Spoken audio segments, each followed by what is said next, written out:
ইস্পাহানি মির্জাপুর শ্রেষ্ঠ ব্লেন্ডের অনন্য স্বাদের দারুণ চা। এই সতেজতা, ঘ্রাণ আর মন কাড়ার সাথে তুলনা। চা যদি হয় ইস্পাহানি মির্জাপুর, টি স্টলেও লাইফটা ভরপুর। ধন্যবাদ এটিভিকে সুন্দর প্রশ্ন করার জন্য। আর সরকার যে উদ্যোগটা নিচ্ছে এখন, আগে তো আমাদের ব্যবসায়িক যে উদ্যোগ ছিল সকাল 10টা থেকে সন্ধ্যা 7টা পর্যন্ত, সেক্ষেত্রে ব্যবসায়ীরা আমরা অনেক ব্যবসাতে অনেক হিমশিম খেতাম।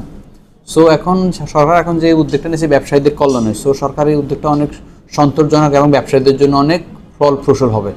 তো এই জন্য সরকারকে অসংখ্য ধন্যবাদ যে ব্যবসায়ীদের দিকে সুন্দর সুয়ানুভূতিতে তাকানোর জন্য, ব্যবসাটাকে ডেভেলপ করার জন্য ব্যবসায়ীদের একটা সুযোগ দিয়েছেন। যেহেতু 11টা থেকে 9টা পর্যন্ত ব্যবসায়ীদের জন্য আলহামদুলিল্লাহ খুব ভালো একটা সময় দিয়েছেন, যে সব ব্যবসায়ীরা এইভাবে যদি ব্যবসা করতে পারে সবাই মোটামুটি সাকসেসফুল হবে। এবং এটার জন্য সরকারকে অসংখ্য ধন্যবাদ।